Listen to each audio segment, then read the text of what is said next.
paper vat today, and we're going to show you the basics of how to form a sheet.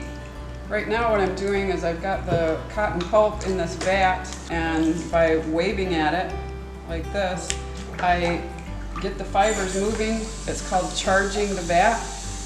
And by doing it this way, I don't have waves of water that would occur if I did this and I'd slop all over. So you really got to get the fibers moving and suspended in the water. Once you've got that happening, you take a mold, which is basically a frame with a screen on it, and a Deco, which is just the frame. You put them together like a sandwich, holding them with your thumbs on top, fingers on the bottom. And then we're gonna pull a sheet of paper. Starting at the top of the vat, pull it towards you, go all the way down so you're getting all the fiber on top of the mold and Deco, and then pull it up using a shaking motion so you disperse the fiber all over the screen. And then once you hear it stop dripping, you can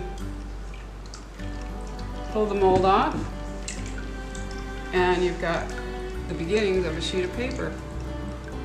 So once the mold has stopped dripping, it's not a steady stream any longer, you come over here. This is called a Kuching vat, and this is where we're going to build a stack of wet sheets of paper. And putting this edge of the mold on the edge of my piece of board here, which is covered with a couple pieces of felt to give it some cushion. We're going to push this down, push on the sides and on the top a couple times, and that should be enough to release the fiber from the screen. Give it a little tug, and there it is. From there we put another piece of Pellon on top,